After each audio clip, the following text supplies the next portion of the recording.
Hi, everyone. Welcome to EUphoria. We are a TTRPG community that serves to uplift, center creatives that are not usually based in the US because there's a whole thriving community here in Europe and the UK and other time zones. My name is Aida. My pronouns are she and her. I'm a Latina woman. I have tan skin, dark eyes, dark hair that is fuzzy. It was looking much earlier. It was much more defined earlier. And I'm wearing a burgundy top. And I have a friend here. Who you, friend?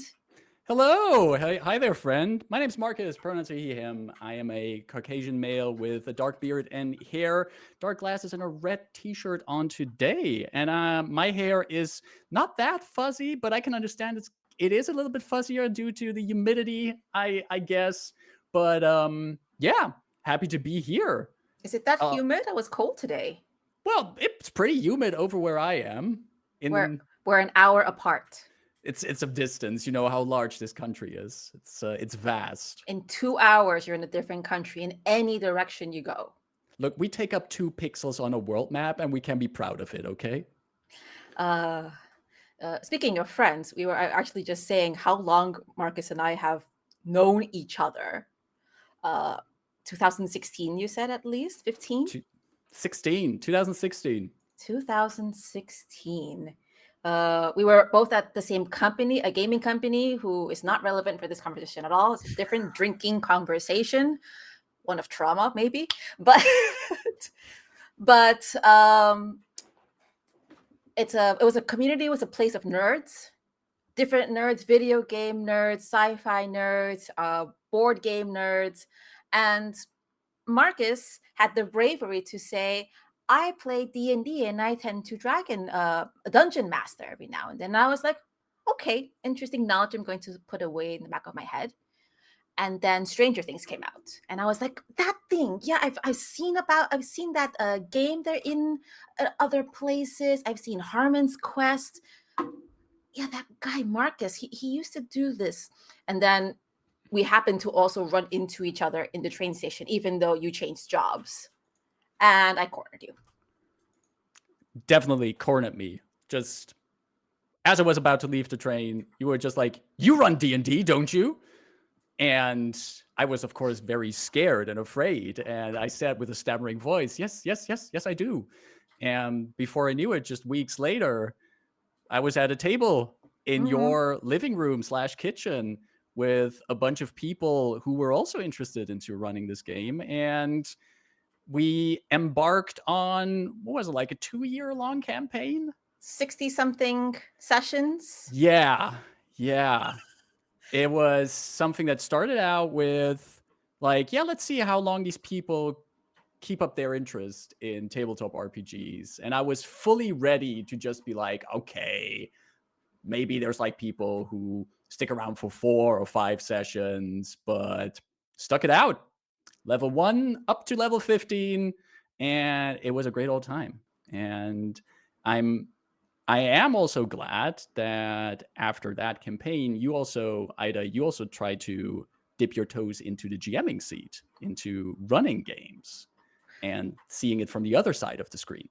Holy moly. I did a one shot, I think once or twice before formally DMing for you.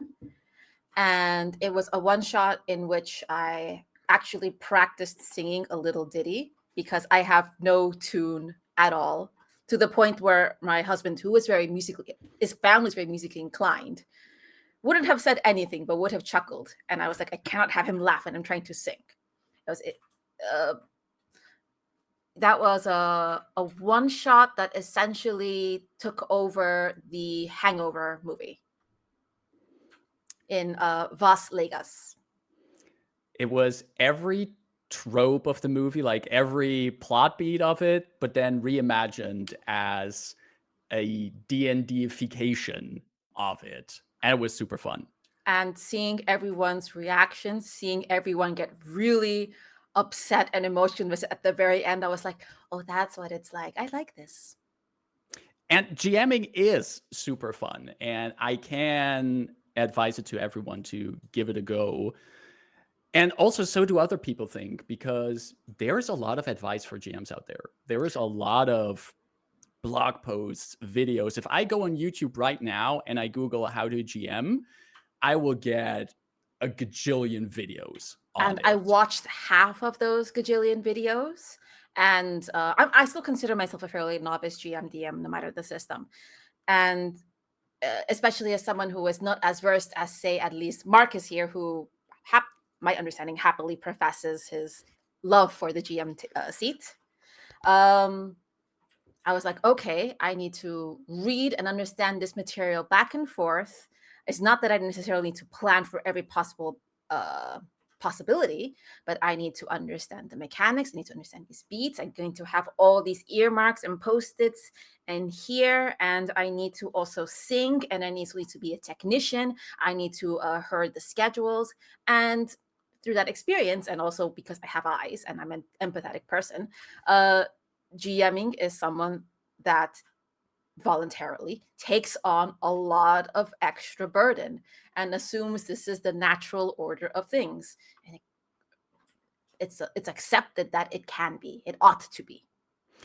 And that's not just something that comes from some sense of expectation or something that the TTRPG community has decided to be so. It's also that many games by themselves in their rule books elevate the GM to a different position. Like, look at most TTRPGs. There's a chapter in there on how to run this game, how to GM this game. And that also puts emphasis on this idea of, like, if you decide to take the seat behind the screen, there's this entire different perspective on the game that you're going to take. And I think that also raises a certain expectation for anyone who is about to sit down in the GM seat. It's usually half the book if we're talking about printed hardcover level TTRPGs, which either say a lot or they say a lot and they don't say anything at all. And then you're looking at you. Oh, we're already at that part. I wasn't even ready yet. No, but there is water. There's a certain expectation, a certain view of the GM seat that you need to be 101 things and even more. And that's also then further enhanced by, especially in recent years, where it's way easier to go online and look at all these amazing other GMs in actual plays and the likes. You see all these super talented people. They weave these narratives. They adjudicate the rules. They do the sound effects, and they're both funny and they're dramatic. And you start comparing yourself to that. People think, people provide guidance on how to get to that level, and all of that comes together in the role of the GM. But last time I checked, when you're sitting down at a table to play with people, there's also on average 3 to 5 other people sitting at that table. What? You mean the GM isn't there to just kind of reenact the live script they wrote? No. Are you telling me Critical Role isn't scripted? Look, I didn't want to break it to you this way, but as far as I know, it isn't, because isn't that the Matt Mercer effect? It isn't, but turns out there's other people at your table. And those people, they turn out to do more than just eat your snacks. They actually come there to play the game. We call them players, and they come to the table because I assume they enjoy tabletop RPGs. And they want to join in together and have a fun adventure. But what unfortunately sometimes happens is, because we have all this emphasis on how to be a great GM, on how to structure your story, on how to control the pacing, on how to do the ideal way of scheduling. If someone finds the perfect way, please tell me. I haven't found it after 20 years. If you, all of that stuff. Verbal threats. Haven't tried that yet. See, you keep on learning. But all those things, they are piled on that GM, while what are the players doing besides playing the game? And you had thoughts on this. I shared a lot of those thoughts. And to be fair, apparently a small corner of the internet also saw some validity to those thoughts. And we're going to discuss those thoughts in as somewhat of an orally fashion, but we are going to push back and tweak some things, because for all the things we said that GMs do, I don't want to excuse it either by saying this is stuff only attainable, or the ideal player is only attainable by a high functioning person with a photographic memory, the skills of a paralegal, and if you're not this, you're not worthy. That is not true. No. Communication and expectations are going to do the bulk of the heavy lifting, and managing those. I think everything comes down to expectations and communications, no matter what the steps we're going to discuss goes through. So that's going to be an important part of pulling back as well. You can be a great GM without half of the things, three-quarters of things that Markus and I were just mentioning now. Pacing, or lore building, or even scheduling. You can still have a great experience at the table without those things. We're not here to discuss whether or not your game is valid. It is. Your game is valid, provided people are safe. Provided people are safe and express they are having fun, then it's valid. Absolutely. I'm glad you mentioned that, and I'm also glad that you're mentioning the element of communication, because that's the beginning of it all. That's our number one tip that we want to dive into. Communication is, like in almost every parts of life, key for it. And if you want to, as a player, make life easier for your GM, but also for all the other players at the table, talk. Share your opinions in a respectful manner, and communicate about the things at the table. If you're thinking, if you have questions about how certain rules work, or you have certain questions about the way that the plot goes, talk with each other at the table. If you're having concerns that you might not be welcomed at the table, so there's an interpersonal, talk about it.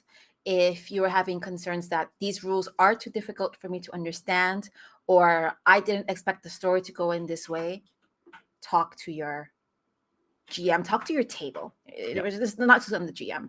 And when I look at 9 out of 10 Reddit posts on problem, I love that at least D&D Next on Reddit says, consult the flowchart. And the flowchart effectively always goes around to, have you talked to your table people like adults? Have you opened your mouth and had words come out exactly as you've typed it in 20 pages here? Because you seem to communicate it here, but not to the people in front of you. That is hard to do sometimes, though. There are people who they avoid confrontation or anxiety, and that is nerve-wracking. But the adage is, no D&D is better than bad D&D, applicable to TTRPGs in general. And communication is going to, I think, solve a lot of those things. This is facilitated by Session Zero and safety tools as well, that create mechanically, structurally avenues for talking in certain specific ways if you're unsure of how to do that. And prescribing to those tools also helps you know that you communicate and you're being heard. And if it doesn't, then you better go find a better table, because that's not serving you any well. I think one of my favorite tools that helps communication as a post-session debrief is good old Stars and Wishes, which is a very nice and structured way to, in a respectful manner, share with each other things that you liked about the session, liked about the game, but also your wishes on, like, what would you love to see in the game? What are you more looking forward to? And it opens up the discussion and conversation for everyone at the table to share these things. And as someone who, in my time of running tabletop RPGs, has seen quite a few tables disintegrate for whatever reasons whatsoever, I can say that 9 out of 10 of those things disintegrated because people weren't clear about their expectations or in their communication. And I can say of myself that I have seen games fall apart because I, as the GM, didn't properly communicate my expectations of the table, my expectations of the story, and thus the players didn't know what they were getting into. But as a player yourself, it's totally fine to say like, hey, this is not what I expected from this kind of plot. Can we talk about this? But it's also fine to say like, wow, this was a really cool session and I really liked when X did Y. That's also the kind of communication that we need more at the table. Please, it sounds simple, it sounds redundant, and I see it posted everywhere. Thank your GM. They put in a world of effort, whether they're used to it or it's their first time. A while ago, I used to GM very regularly on a Discord server with randoms, and oftentimes it was their first, second time, and I would just run like the same one shot over and over again. And at the tables, oh my god, wow, so cool. And that's where we'll end the session. Okay, bye. And they fuck off. And I'm like, oh, I as a person, I personally would like some, not just affirmation or feedback, but a little bit of validation. Feed your GMs, head pat them in words and text, or physically if they consent to head pats. Not just your GMs, but also the other players at the table. What really gets me happy as a GM is when I see one player tell another player that they did something cool. That when there's one player who just turns into a cheerleader for another player because they made a very dramatic decision, or they saved the day by recalling a very important rule at the table. Just be fans of each other as well, which we get into a little bit later in our flow as well on one of the points. But yeah, tell each other if you do cool stuff, but just talk with each other. Talk. Please talk. Talk to us as GMs and DMs. Talk to your table. Please, just talk. And depending on how your GM is, we also live in the 21st century. And one thing that always gets me happy is when I get a DM from a player that starts with, I have an idea for my character. Can I talk about this with you? Like, I could be in the middle of a wedding or something, and I would excuse myself just to like quickly check in, like, okay, what kind of cool stuff do you have planned? That's also a way of really good communication and also aligning expectations with each other. Because if you have a cool idea, but you keep it to yourself until that very moment where you want to drop it on everyone, you can't expect your GM to have prepared correctly for that. Like, you want the GM to be in on it so they can help you make that even cooler. Or if it's maybe something that's not really fitting or isn't really working, they can tweak it with you. Your GM is happy. I mean, I'll assume 99 out of 100 GMs are happy to facilitate the cool ideas that you have as a player, as long as you tell us about them. Please. Thank you. So communication, number one, important thing a good player will do. Communicate in a capacity that is accessible to you, that is comfortable to you, or set that expectation clear what you think communication style works for you. If you need someone to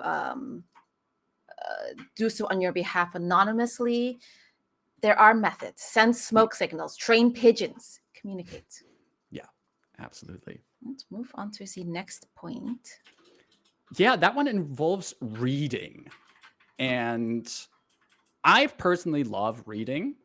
And I think tabletop RPGs by nature, they have their rules written down and they require you to also read things. But I do sometimes have the feeling that not all the players at the table have the same enthusiasm for reading. It's hard. Like, we were talking about the heavy bound textbooks sometimes, and those are really thick, and the indexes aren't really good. They're not alphabetized, or they're not organized really well, and it's intimidating. But you're supposed to know everything. Why should I, as player?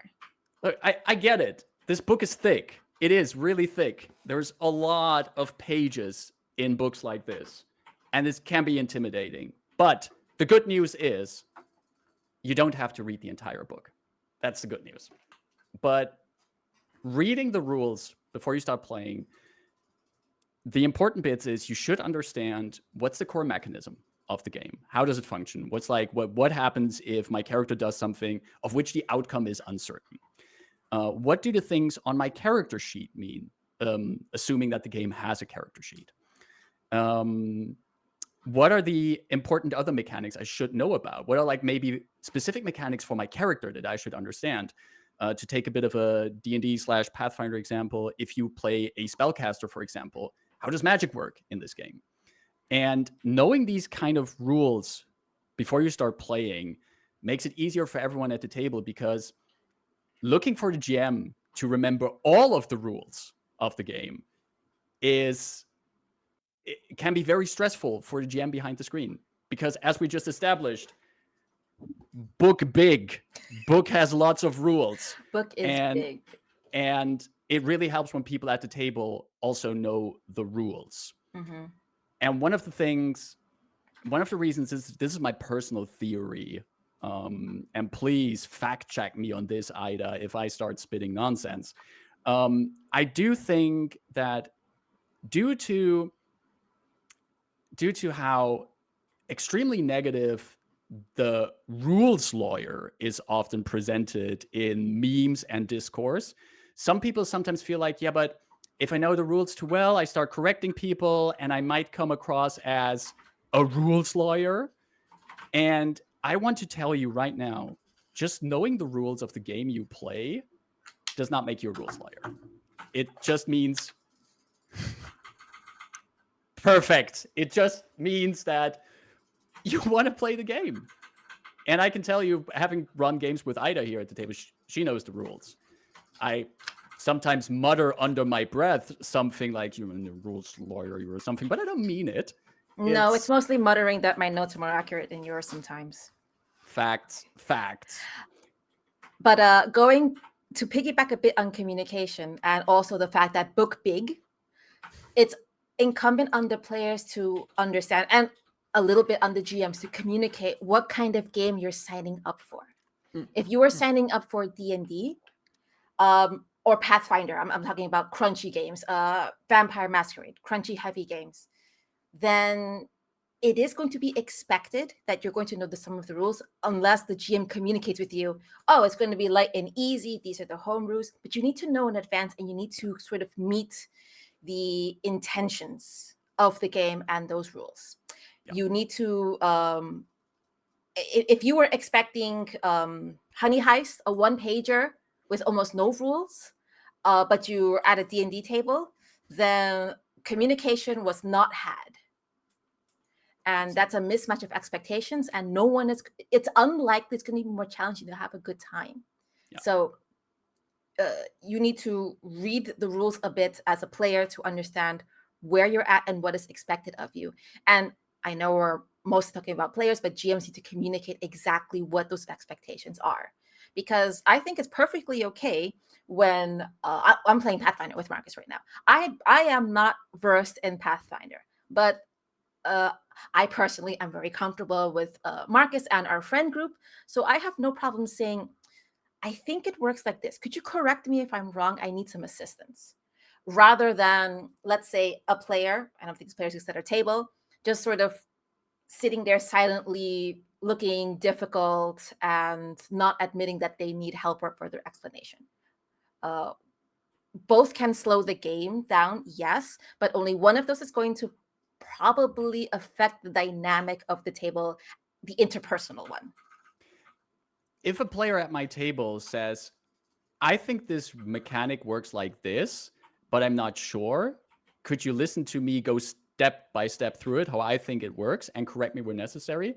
I think that creates a great learning experience, because not only is someone using communication to prevent a problem before it's happening, but they're also opening themselves up for learning something, and they immediately have the entire table loop in as well.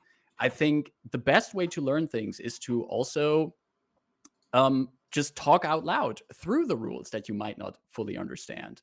Crunchy games can get complex, and they have so many factors, but if you read the rules in advance and you try to understand them, and then at the table also keep yourself open to that kind of input, that's a great way to learn the game step by step, because that's also something I want to make clear, especially when you're new to a game. No one expects of a player to know all the rules from the get-go, especially if it's a more complex game that you're just learning. It's fine to take your time to learn the rules, but you actually have to go and learn the rules, and that requires a certain effort on the part of the player as well. The effort, I think, really matters because, again, it could be anxiety, neurodivergences. Spoons might be happening something else. Then maybe you shouldn't be playing that day. But that even after a long time, you don't understand something.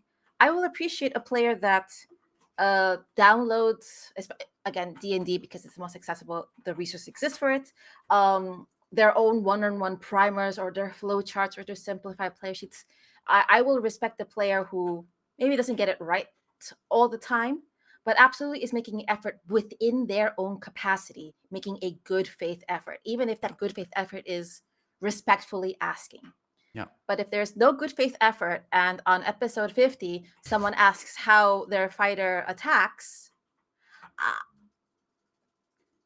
yeah, that's not entirely respectful to the GM and to the other players, because now we're playing different games and the expectations are different.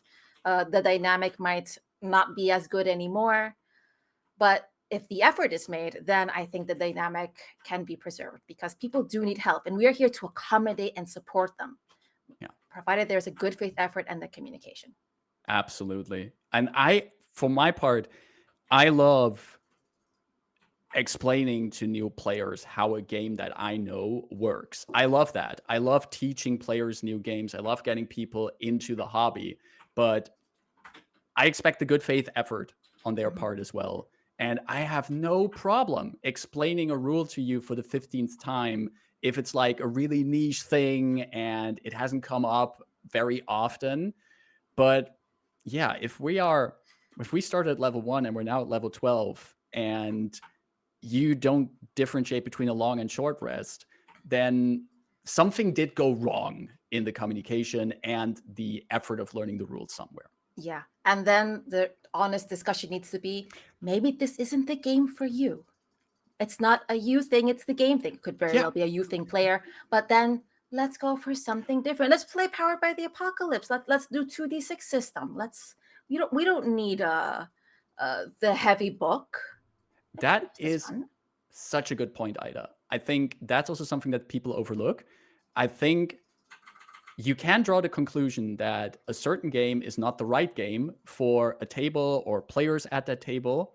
And if you can draw the conclusion, you can have a conversation on what game would fit us better. What game would be more ideally suited for everyone at the table and within everyone's ballpark when it comes to complexity and rule system. Yeah. And you don't trap yourself in a game just because you think you have to play this specific game.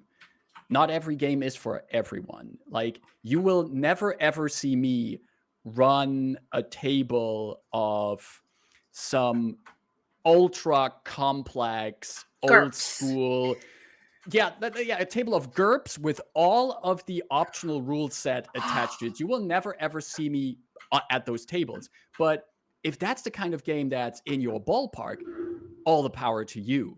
And you should do that. But and you should go find those tables with our blessing. Exactly. And that's a great thing. There's so many different games, so many TTRPGs. There's something out there for everyone, but you need to be open to try it out. And I'm more than happy, like, okay, this is not for us. You know what? We're just going to put this session away and we're going to play Mario Party. Come over to the couch. Oh, wow. That's a good. And sometimes you have those kind of sessions, right? Sometimes you just like, yeah, this is not vibing today. Let's go at the play the Switch. Yep. Easy peasy. Alrighty, let's move along. I'm going to do a thing. Ooh. Yeah, point 3. For a third topic, Aida, I sent you a document. It's just 25 pages, and I have there's some very deep prose in it, and it's about my level 1 character that I want to play at your table. You're cool with reading those 25 pages right now, right?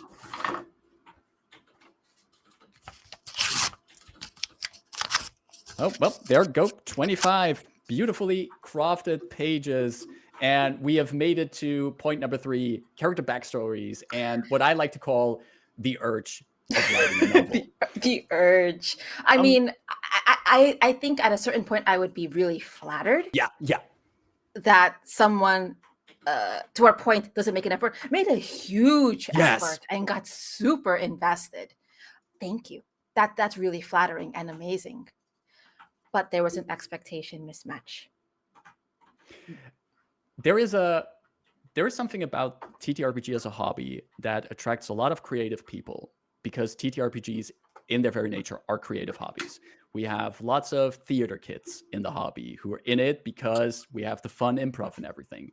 We have a lot of visual artists because if there's one thing in which you make a lot of OCs that you can draw, it's this hobby. And then there's a lot of people who love writing. And I'm not gonna lie, one of the things that attracted me about the hobby was because it's also a creative outlet for me to write. One of the reasons I love to GM is because I can write about my own worlds and come up with my own histories and everything. That's generous. I'm just a control freak. and in the same vein, there are players who get the chance to play a character and they have a really in-depth story for it. And as Ida already mentioned, first of all, thank you for taking the time for writing this. And I have had players at my table who legit write great stuff that I enjoyed reading.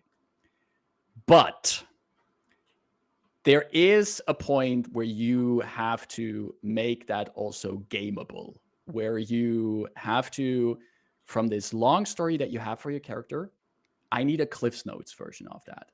I need to know, like, what are the important background story beats?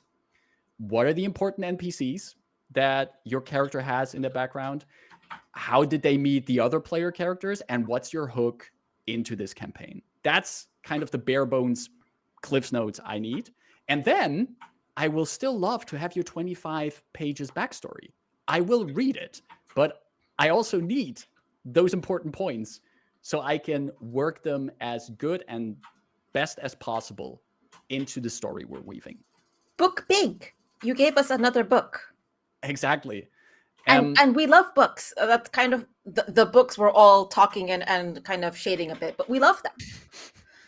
Absolutely. I do. I remember very fondly from back in high school when I started playing tabletop RPGs. I played mostly Vampire the Masquerade, good old revised edition back then. And one of my players, she was really into writing. She did a lot of writing in her free time. We would also, like, back then in the days on MSN Messenger, for any one of the old people in here, we would, like, send each other drafts of short stories we had written, and many of them were what you would expect of a 16-year-old teenager.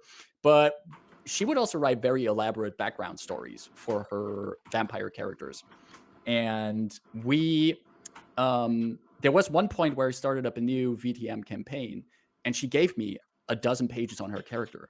And at that point in my GMing career, I was like, oh, this is so much. This is so cool. Someone took the effort of creating this. Now I should take all of this and make all of this part of this campaign, completely overshadowing whatever else I or other players at the table had planned. And that creates a certain imbalance, but was also for me a teaching moment as a GM, that, especially because I was good friends with her, I should have told her, like, oh, really cool story, I'm going to read this, but I also need just, like, the abbreviated version of this. And then we can fit that into the campaign. I know a mutual friend of ours, and I just remember that she had written a backstory to 2 characters in D&D, and I looked it up, and the front title is Short Intro to Their Saga, and it's 56 pages long. Yeah, that's the level we're operating at here. In third-person story prose. Yeah. And again, I think often when this point comes up, when GMs are like, don't give me your long backstory, there is always a section of people who say, like, why are you complaining? I'm putting effort into your game. Why are you complaining about this? And I want to make this once again very clear. I'm not complaining about the fact that you've taken the time and all the effort to write this fantastic stuff.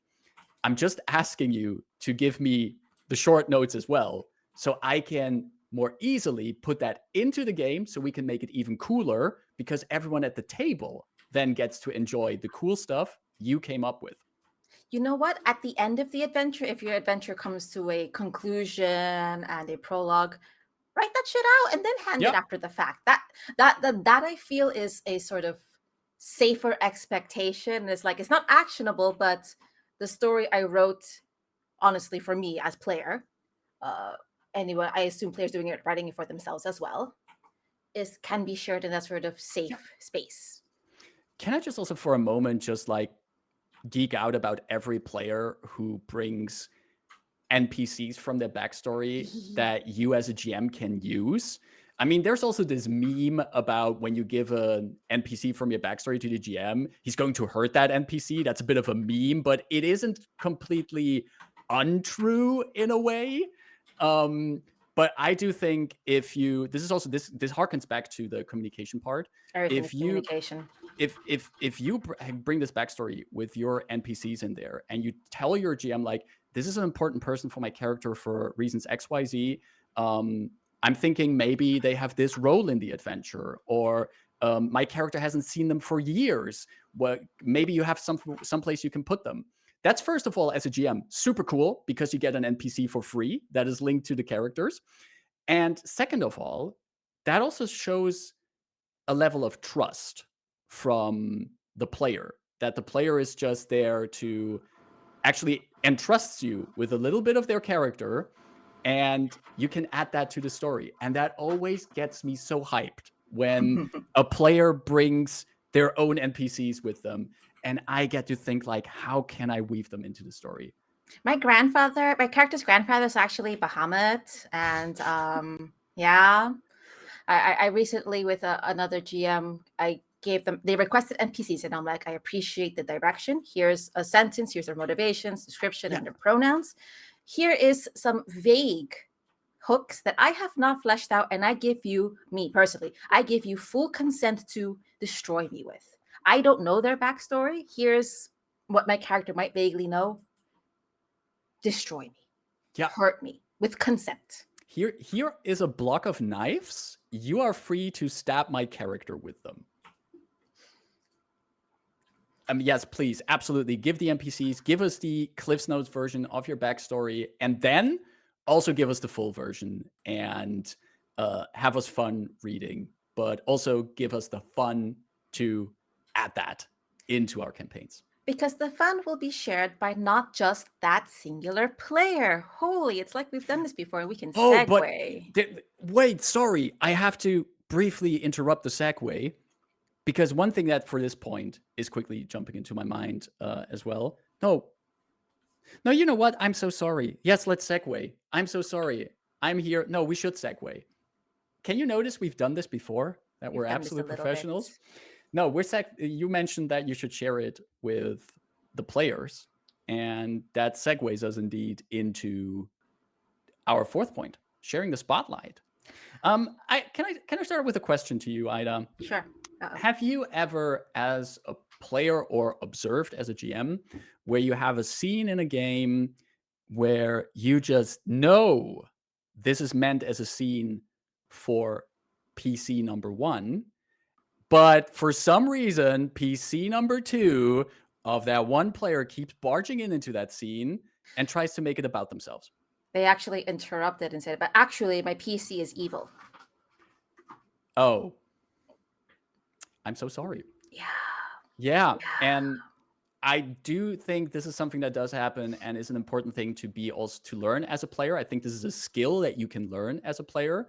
And I cannot blame any new players to maybe not being used to this in the beginning, but it's to understand that we share the spotlight at a table. Scenes can be for specific characters. Sometimes the highlight is on one person, sometimes the highlight is on another person. And learning when to have not just your character, but also you as a player step into the audience for a moment and not be on stage is a very important skill. Cheerlead your characters, commiserate with the player at Yeah. the table who just got stabbed over and over, beaten with the backstory bat. Yeah. And also, I think this is also something, I know we have the stream here about how to be a better player, but I do also think that this is something that as a GM you can learn, because there are these nice, beautiful moments where everything that's currently happening at the table is entire player driven. It's Mm. like a conversation between two or more player characters. They're getting into the RP, and maybe you as a GM have this urge to be like, I want something to happen right now. No. Enjoy that moment. Let the characters RP a little bit. Let them go for that and let them have that fun. Also, you as a especially if GM. it's especially if it's like not a AP with a certain time Yeah. limitation. If you have the means, enjoy it, especially if it's a multi-campaign. Players RPing is like, oh, all that prep I did, I guess that's going to last for another 2 sessions. Yay! But specifically as a player, it can be, especially when you're just getting into the hobby, it can feel also a little bit weird that you're just sitting there and you're thinking, yeah, but now I'm watching just other people play for a moment. I think what helps in Yeah. that moment is to understand also watching other people play is part of the game. Sometimes you are on stage, sometimes you are in the audience for a moment, and that's also this kind of nice little kind of liminal area in which TTRPGs exist, and which makes them a very interesting form of media. And I'm starting to sound pretentious, I'm so sorry, but which makes them a really nice form of media is because everyone at the table is simultaneously the audience and actor in it. And you keep shifting between those two roles. And learning to know when you're in the audience and when you're the actor on stage makes will is such an essential skill in my opinion, and it will make it also so much easier for other people at the table to feel at ease to take that spotlight for a moment if they know that other people are more than willing to relinquish it. Yeah. And you're not necessarily 100% depending on the game and the expectation. You're not necessarily 100% just an audience member. Something is happening in your game that affects your game's storyline, that affects your game's lore. If you're the kind of person, you should be taking notes on what is happening here. A crucial NPC was just dropped that has the MacGuffin on their waist. That might be linked to something more delicious later on. Yeah. You're not just a bystander here. You're an active participant in listening, watching, and engaging with your enthusiastic tippy taps under the table. Exactly. And in that same vein, don't interrupt your GM when he gets a chance to have the BBEG monologue. Like, we get those chances so rarely to properly have our BBEG's monologue. Give us that one time at least before you start shouting, I cast banishment, and, just end it. We like our monologues from time to time. If you have to interrupt your GM, make sure you make it up to them later with custom fan art, with food or other platitudes as well. This is very important. Yes. Spotlight being, I think this is honestly one of the things that just takes a lot of time and gets easier the more you play with a specific table. Once you also start recognizing each other's game styles more, because sometimes it can feel like you're hogging the spotlight, but it turns out you're just maybe the kind of player who naturally is quicker to speak up, while there's people at the table who are a bit more reserved, who are a bit more passive in that regard, and they're fine with that. But sometimes it can feel, if you're the kind of person who just quickly speaks up and takes action, you might think to yourself, oh no, I'm taking away the spotlight from people. That doesn't have to be the case. Some people just are a bit more leaning towards the audience than to the player side at a table. But the way to find out about that is to ask them, leading us again back to point number one that we were talking about.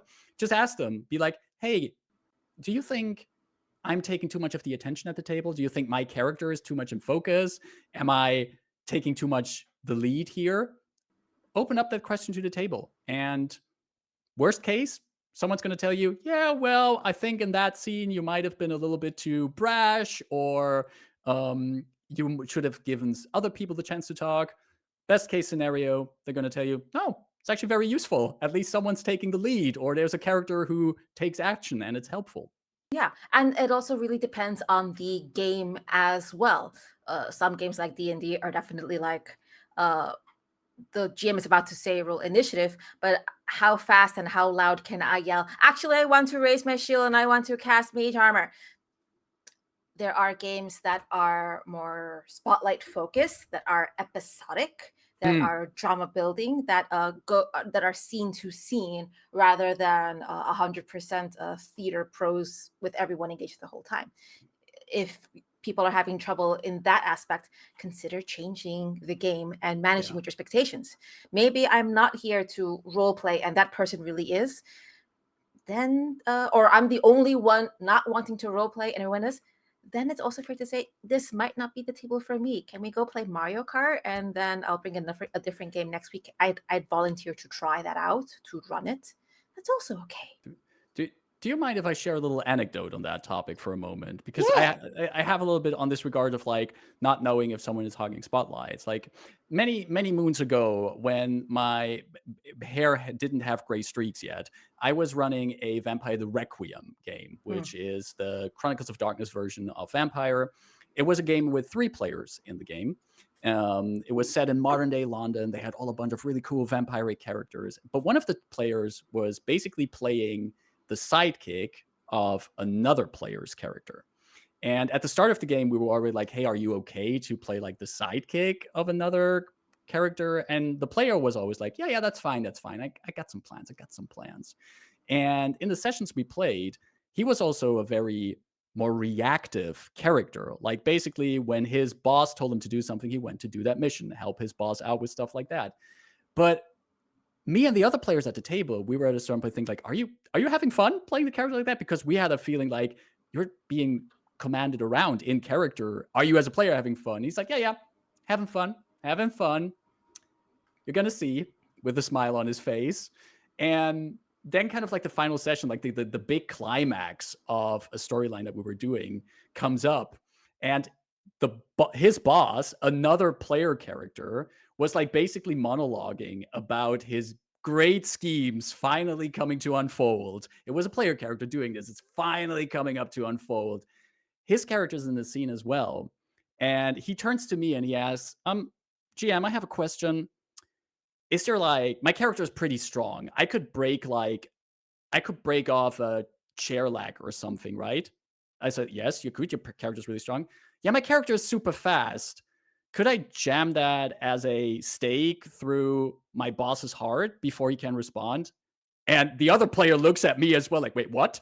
And we're looking around, and I'm first of all like, okay, is everyone cool with the PvP here? And they're like, and the player who is about to get staked is like, hell yeah, let's see if this happens. So you do a bit of a roll off. His character gets staked. The boss at the apex of his big plan is foiled because this sidekick player character was all the time this basically double agent for his own goals. And the player himself was keeping himself out of the spotlight to kind of to enhance that, to not draw too much attention to his character as well. And it paid off so well. But we also made sure in between to check in with the player, like, are you okay with this? Is this all fine? And he kept saying that this is fine. This is great. And we got an anecdote we still tell each other after all those years. And as long as you keep checking in, if everyone is having fun and is feeling like they get enough attention. That is ultimately all down to the golden communicate rule. Yeah. Communicate, ensure that your expectations are what you mean to be. Yeah. And you will have good times. They will be the bestest, I promise. So we talked about sharing the spotlight, but I think there is also something else that people can share at the table or share with the GM. Pizza money. Absolutely, that's one thing. Do you have any other suggestions they could share? Washing the dish, loading the dishwasher. That's a good one. It's good. I had you all trained for a while. It's like, oh, you all knew exactly where to put the dishwasher after loading it. But talking about loading the dishwasher, that's our tip number 5. We have some banger transitions here today. Sharing the load, which is something which kind of circles back to what we talked about at the beginning, where there is this idea, this impression that the GM ends up having so many responsibilities. The GM needs to have this really great campaign plan, needs to facilitate for all the players. And also, GM, why don't you do the scheduling of the sessions? Why don't you also make sure snacks are in your house where we're playing, where we're gonna use all your facilities? Why don't you do all of that? Dear players, why don't you chip in on that? Exactly. No. Just no. Understanding also that the realities financial are different. As much as we're not expecting the GMs to prepare a buffet, we're also not expecting players to chip in for the catering. No. A lot of games are online, and there are ways to share the. If you were at someone's house, you know, at least for me, first rules are the first few times you're my guest. After the third or fourth time, you know where the dishes go. You know that you need a coaster at my table, kind of thing.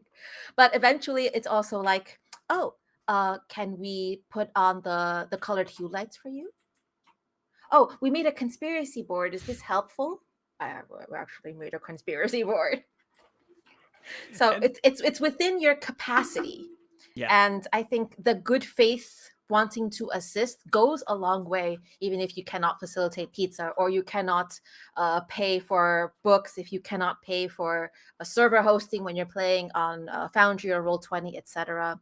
There are other ways to facilitate and share that even mental load that is unpaid.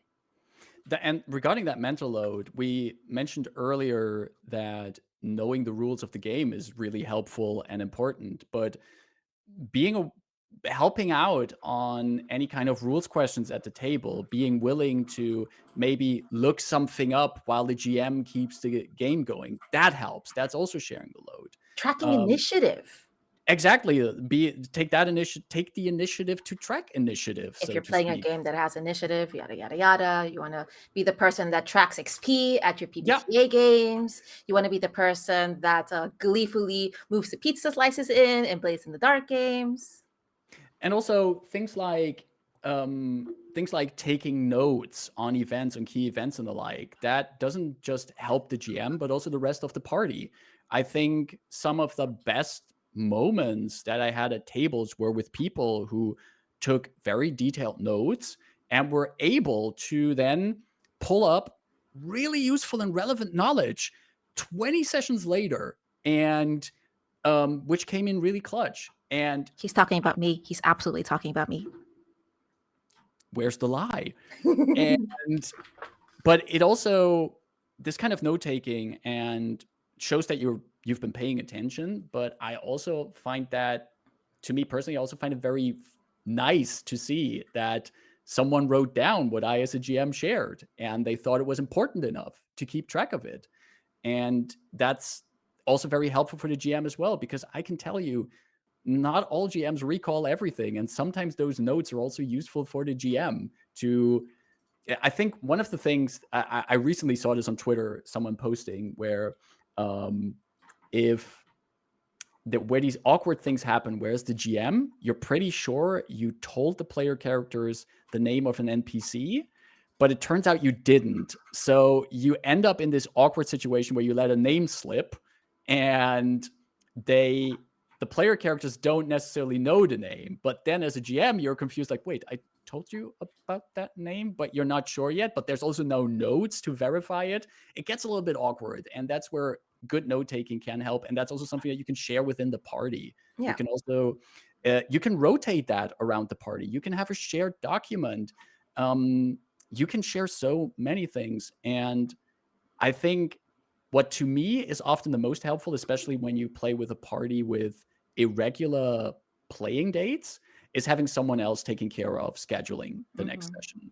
Just someone who jumps into the group chat, and is like, okay, people, we're going to schedule the next sessions, who does the cat herding when people are slow in responding to the when to meets and the doodles out there, and just make sure that a session does happen, instead of also putting that on the GM, who is already having his imposter syndrome fueled episode where he's thinking they don't want to play with me anymore It's okay, because Marcus. It's they okay. We don't like like you. me. You're a Why should I friend. schedule a new session? Markus. It's okay. Give your GM headpads and schedule the next session for them. I mean, I can understand and I can sympathize that as a player, a brand new player or a fairly new player, you don't know what all the parts of the engine are. And there are a lot of parts that we don't even think about. The fact that a GM had to find or spent a lot of time finding music. Sometimes that music might be royalty free and that's more difficult to track. Sometimes the fact that there are documentations or timelines that are getting filled in. The fact that we also have to consider as GMs physical, if it's in person, physical things that are brought to the game, pens, markers, pencils, usually to share with everyone, dice to share with everyone. It's sort of similar to a lot of couples have the dynamic where one person, usually the woman in most situations, has the mental load of remembering the birthdays, remembering to send the greeting cards. It's thankless labor that one also doesn't consider is labor, but it is because you're spending all this spoon to do it, and it's done, and it keeps getting done, and no one thinks about it. Yeah. We don't always know those things. We are telling you what a lot of them were just now. And players, it'd be really cool if you, within your capacity, volunteer that I can take this little thing. I can save all the rings from my milk jugs, and we can use them as status effects for our minis. Yeah. Or I can acknowledge your load and give you emotional head pats, so to say. If you're That helps too. if you're an entirely new player and you absolutely don't know how to chip in, but you already want to make a great impression at the first session, if you play in person, just bring some snacks with you. If you don't know anything else how you can chip in, bring in some snacks. If possible, bring in a bottle of soda or something. Offer to clean up the table afterwards. Exactly. And just again, also ask like, hey, is there anything I might be able to help out with? And that's absolutely, that's a good way to also start out that conversation. Once again, looping us back to that number one point and help out and see how you can share the load. You do not need to have an entire spread out if that is not within your capacity. Exactly. You do not need to have a multi-course meal served. These were all things that happened at our table. There was that one time our Italian friend was like, I'm going to cook for you. The end. We had like 4 homemade pizzas, 2 separate pastas, a homemade tiramisu, and oh man, the cholesterol was so worth it. Yeah, I remember on the way back home, I had to text my wife that I wasn't joining dinner because I was so stuffed from just playing D&D with all of you. That was great. Yeah, but these are, like I said, these are things that go above and beyond the acknowledgement, or now that you know those little things, chip in those little things. You know what? Be the first person at the table. Be on time. Being on time is a good way of sharing the load. You have all your pencils and pens. Putting them in the middle of the table for everyone to grab is one thing that a DM likely would have done if they're that kind of person that prepares even materials for everyone. I think your point of like being on time also hooks into just being prepared for a session, which is also a way of sharing the load. That's true. Just be ready to go. Just have everything you need. I mean, I have to say, I come from a very German family, so being on time for me means being 15 minutes early at least. So I have a bit of a different perception and different standards for being on time. But make sure you're there on time. You have your character sheet ready, and you're in your spot, and you're good to go. That's also chipping in and sharing off the load, because then not the entire table is waiting for you to get going. Yeah, or communicating if you're unable to meet those expectations, because I would assume, or I know from a GM can also has the load of checking in, being mommy, daddy, parent, being therapist or something. It's like, oh my gosh, the player isn't in. Are they okay? And not that it's a consequence, but it ultimately happens. Like, I'm going to spend spoons worrying about Yeah. someone. If you could communicate what those needs are, or that you're having an off day and it's something separate that Yeah. my game can help you, but my friendship can help you with, that helps me help you, so to say. Like, where ideally the people you're playing with are going to hopefully be your friends, and Absolutely. you want to communicate.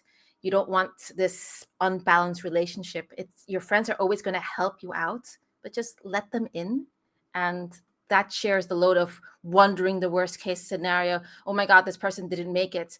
Was the train derailed? Was there an accident on the road? Have they ghosted me? Do they hate me? What's going on?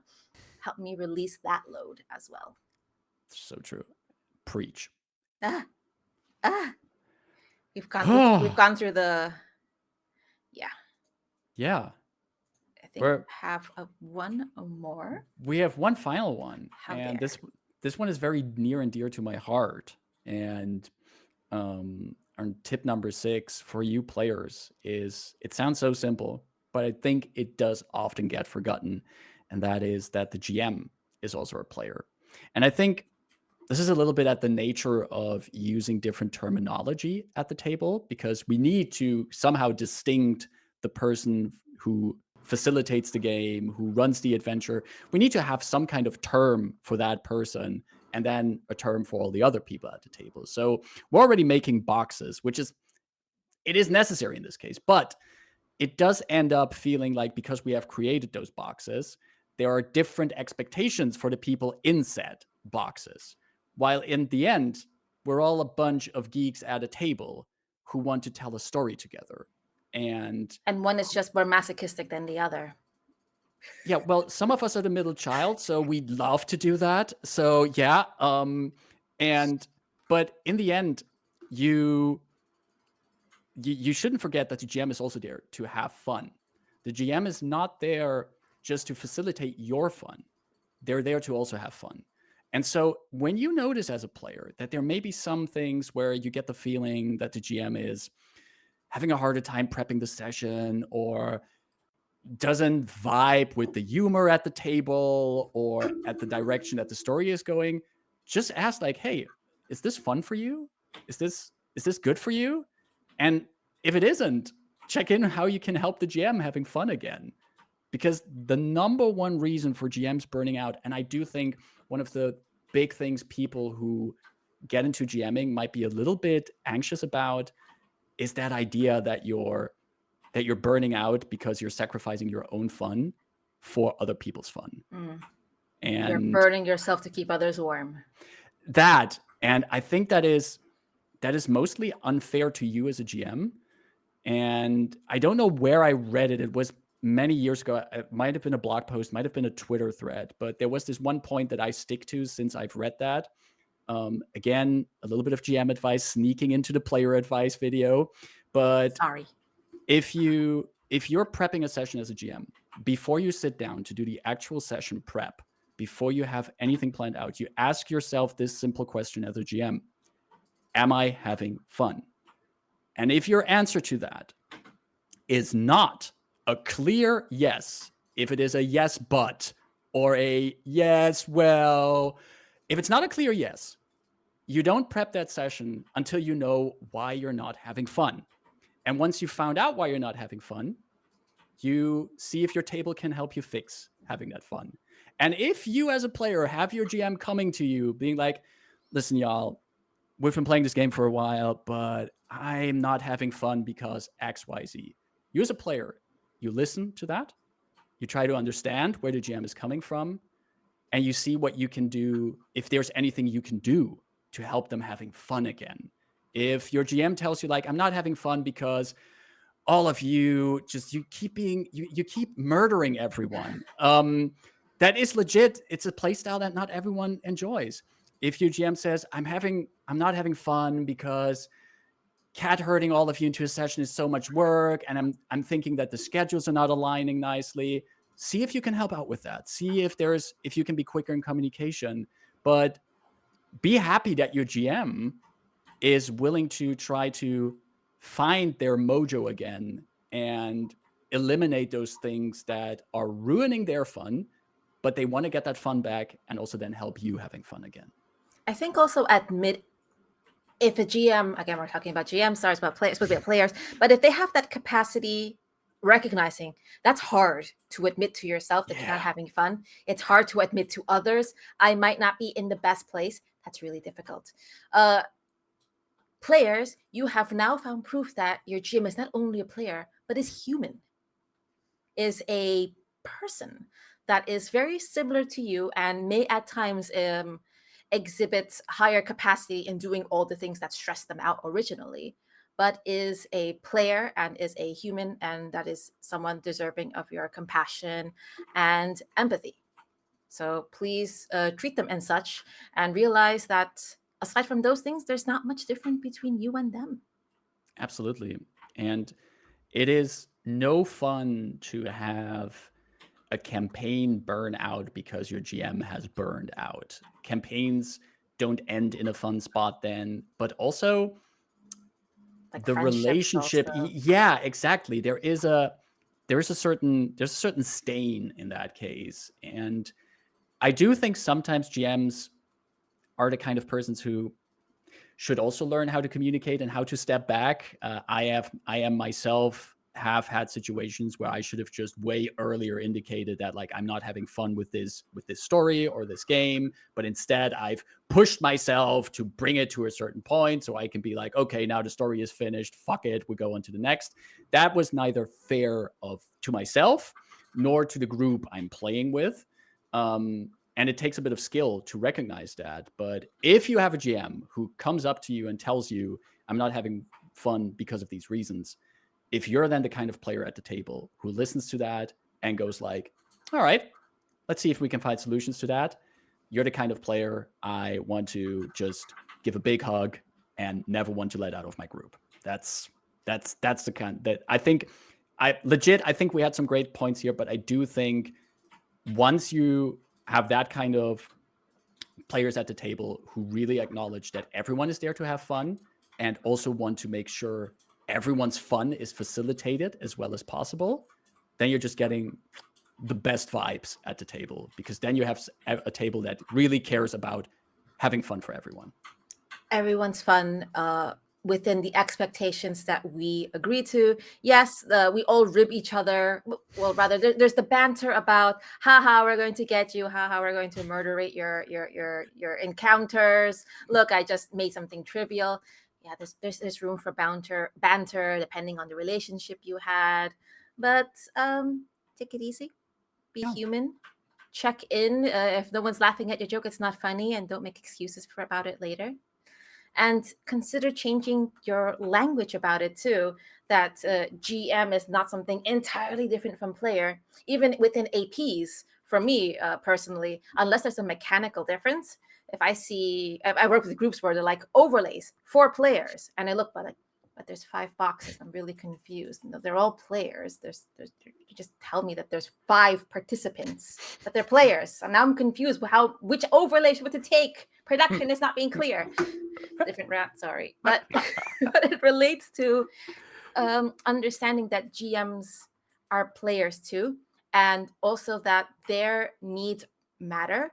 Something that Markus and I have done on channels we work together as well, especially nowadays, is when we are facilitating session zeros, especially with safety tools like lines and veils. Traditionally, one would assume that GMs are the ones who take on that role of also saying, okay, we're not going to have this topic and this topic and this topic at our tables for clear reasons because we're good fucking humans. And that's never an easy or necessarily fun discussion to have. And the GM in facilitating this is focusing on everyone else. But who is focusing on the GM in that situation? In APs, in actual play, especially online ones, Markus and I are familiar with the practice of having a third-party person who is not at the table, totally neutral, go in and do that, so that if the GM is having trouble and has maybe concerns about communicating outright or concerned about confrontation, they have a neutral third party to go to. Their needs and their safety and their right to anonymous and safe feeling communication also is important, just as much as to any regular non-GM player. And if you're playing in a home game without any kind of production and the likes, and you're looking also for a neutral person to maybe also vent some things too, I do think that the good thing is we live in a time where you can find online communities about TTRPGs, and you can find spaces online where you can also talk certain issues through with people who have absolutely no attachment to the situation. And I'm not talking about posting it immediately on r/RPG horror stories, but look for, there's Discord servers, there's, for practically every game you could play, there's a community somewhere where you can also ask, like, hey, I'm running into this thing with my table, or I'm noticing my GM struggling with this. You can check in. You can check if people have tips there on how to help. And sometimes it does really help getting like a neutral perspective on something, as long as you also try to paint a complete picture of the situation. Holy boy. And as long as you also notice that there's a lot of people who can give advice, but not all advice is equally good in certain regards. Unless that advice is communicate and talk Yes, like mature people. We're back to the flow chart. It begins all with the communicate. But I do for myself also. I have a few online Discords I'm in, and sometimes I talk with people about situations that I have in my games. It's completely anonymized. I don't name any specific players or something, but sometimes I'm just butting my head into something, and I just need someone to give me a neutral perspective on it. And I'm glad that I also know people who are very honest to me, who are also be like, oh no, but Marcus, this is a you problem. You didn't tell them about this, so better go and tell them about it. But on the other hand, also just having people just analyze a little bit of the situation, that can really help. And also for you as a player, it also helps to just talk to the other players about if you're noticing if someone specifically is not having fun. Check in like, hey, I'm noticing this player isn't having any fun. Can we help them with getting their joy back? Yeah. And when in doubt, if this all seems confusing and daunting, it can be legitimately. Sometimes it can be. Some enjoy it more than others. There are payoffs to be had.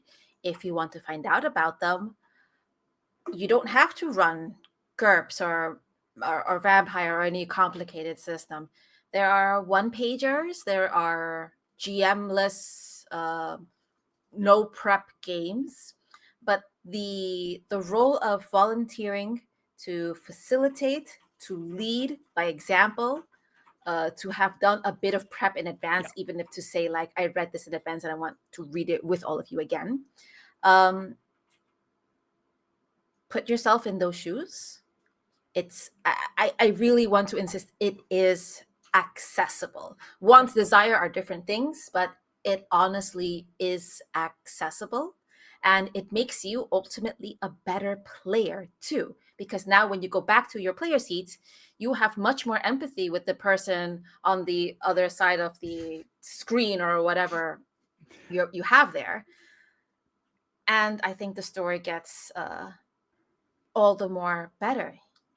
I'm so glad you added that, because this is quite literally, the GM is also a player, as in make the GM a player from time to time and learn for yourself what it's like on the other side, in the other role. As someone who always will prefer GMing over playing, I also sometimes have to remind myself that occasionally I should be in the player seat, because it's easy to forget what it's like to be in a player seat where you're so used to the GM perspective. But from the other side, as a player, if you find a nice little game that you want to try out and you have a fun group you can try it out with, try just a one shot. Nothing forces you to go into a full campaign immediately. Try a one shot of something, see how it ends up. And no one expects you to be a great GM from the get-go. If you're a player, sit down. If you have a bunch of cool people playing with you, no one's gonna expect you to be, I don't know, a Brandon Lee Mulligan from the get-go. Just sit down and have fun. Try it out. And if you don't like it after a session, cool. Tried it. you go back to being a player, but you may find out that it's pretty cool to run your own story, and you start finding another cool side of the hobby. Just start your intro monologues with an element. Your internal monologues with an element. Start the initial monologues as a GM with an element. Earth. It was the day that blah blah blah blah. That's a Brennan Lee Mulligan move, isn't it? That is indeed not that you got me thinking about it. Okay, I have to rewatch some BLM stuff here. I've never noticed, and now I feel like I can never unnotice this. Perfect. It's been a thing. It's been a thing. And GMs, we see you. I don't personally find as much joy in the GMs. I appreciate it. I think I have some capacity for it. I know my strengths lie elsewhere. I like being even behind the GM in the production seat. That's my niche. You're the puppet master. Someone has to puppet the GM even, but we find our niches. Even then, I see you GMs at all levels, from curious to experienced to reluctant forever GMs and willful, I will never get out of this seat forever GMs. We see you. Absolutely. And send this to your players. Send this to your players. And I once again want to echo something that Aida said at the start of the conversation. If you watch this as a player and you think this is a lot of information that we gave you, no one has the expectation that you become the perfect player, because also there is no perfect GM out there as well. No one is. These are tips to take along for you to grow as a player. These are as universal as possible. You can take these from game to game. And even if you just try out a few of these things, before you know it, you're going to get better at this. And you can also help other people at the table become better players with this. So fantastic. Yeah. And I guess the next series will be how to break dance and also balance plates as a GM. That's what GMs sometimes do. Yeah, that's a very essential skill. I'm still focusing on the balancing plates thing, but the breakdancing, I got that down. Make profit and have merchandise lines and never stutter and say Oh yeah, who would ever do that? Who knows? Aida, thank you so much for having me on here for this conversation. On. Ultimately, it was just like, we're friends. We're just going to chat and jab. I didn't need that much alcohol at all. But, I'm so glad. I am so glad that we got through that. You wanna take us out? You wanna tell people a little bit about this fantastic channel they're on? See, this is Markus going into his usual GM things. He likes to narrate, he likes to think, but he's also my friend, and I think he's awesome for it. But I will happily tell everyone that you've been on EUphoria this month, or rather in August. We are planning a month of sci-fi content we are dubbing the Summer of Sci-Fi.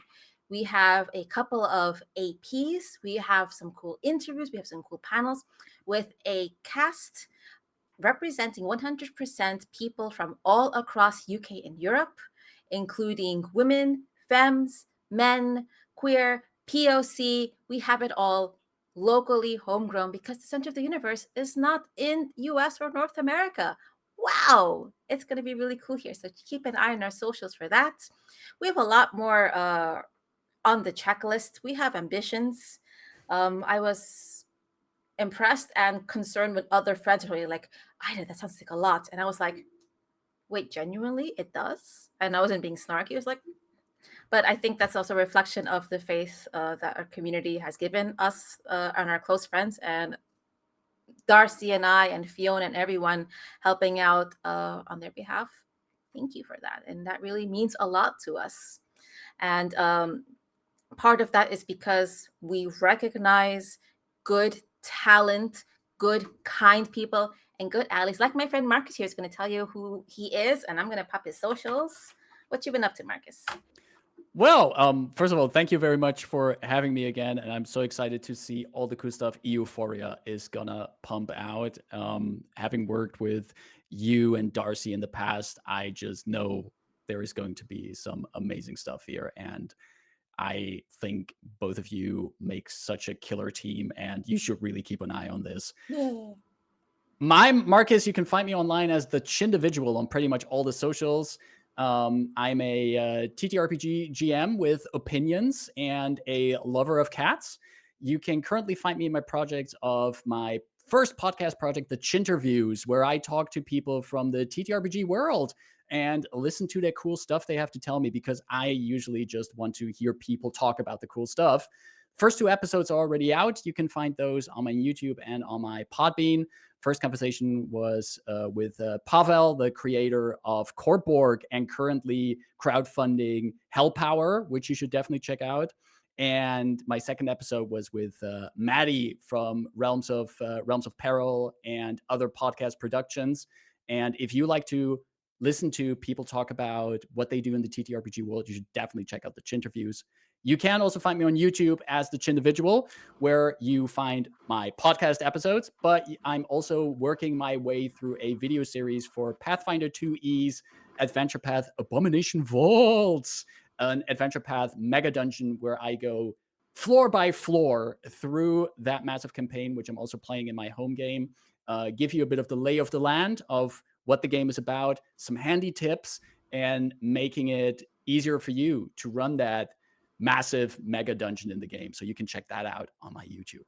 You're also going to be GMing early next month. Yes, I am also. You can find me indeed in the first weekend of August, and that will be on Sunday, 4th of August. I'm over at DA Dungeons for their DA Dungeon Drive, where I, along with a few really other cool GMs, we're gonna give you a smorgasbord of amazing games. Signups have been closed for now, but I will be running a game of Sexy Battle Wizards. And sneak peek, I may or may not have a special outfit for that as well. So if you don't want to see me, not just want to see me run a very fun one-page RPG, but also want to see me getting dressed up, you should check out DA Dungeon, the DA Dungeon Drive it's the entire weekend from 3 and 4th August. So keep an eye on that. And which charity are they supporting? We are supporting, and I'm always afraid that I shout out the wrong charity, so I need to quickly double check. I really wouldn't want to shout out the wrong charity. No shade. Marcus and I and our friends have been on various charities similarly set, and they all kind of have similar names, and the alphabet letters just kind of get jumbled in our mind. I have it if you still need a second, Marcus. Otherwise, I'll let you share it. I am. Did you do Yes. my homework better than I did? That's my thing. That's my shtick. And it's a charity rise for the Palestine Children's Relief Fund that we're raising money for. So come on through. Your donations will also unlock bonuses for the people in the games. Each game has their own funky bonuses on how you can influence the game. For example, in the Sexy Battle Wizard game, you can help out the players with extra determination with your donations. And most importantly, you're helping out a fantastic charity, the Palestine Children's Relief Fund, who will help out some of the most vulnerable people in this terrible situation that they find themselves in. So please come on over to DA Dungeon Drive and watch some amazing games and help out a great charity. I didn't know you're dressing up. For the audience, I'm going to say it's with zero context. Marcus has borrowed my clothing and has worn my clothing on stream. It's what friends do, right? Take from that as you will. And as for me, you can find me at In the Pan at most socials, mostly on Twitter. I really should be better about it on Blue Sky. I'm going to be shouting about the Summer of Sci-Fi as it comes up. I have all sorts of amazing plans coming in there. You know what? I'll say it here. I haven't posted on the socials yet. I won't specify the reasons, but you will find me at Big Bad Con this year. Yay! Woo! How Woo! to be announced further, but I will be at Big Bad Con, so call me. Yes, but you should. If you're over there, give her a call. Yes, and my intention is also to bring back as much as I've learned and use it here locally. Like as soon as I was like, I can go to Big Bad, crap, I need to plan to go to Dragging Me on all these other more local things because that's kind of the point for me. We want to uplift the community here while still recognizing that we have cool friends and resources in the West Coast, and it's cool there. No, it's cool. Yeah, absolutely. So fucking happy for you. So excited. Thank you. And I think that's about all we have. Is there anything else we want to shout out? Any other declarations? No, I had a good dose of sharing my opinion. I'm so happy you gave us this chance. This is great. It's all out of my system now. I don't believe it for a second, but it's been until nice having you. Until the next time you have me on for my opinions. Until your next Twitter thread goes viral. My husband and I was like, oh, he was in a mood when he wrote this. He was in a mood. Yeah, sometimes I am. Sometimes you're in a mood. But thanks for having us. Have a great evening, rest of your day, and we'll see you around in EUphoria. Bye. Bye-bye.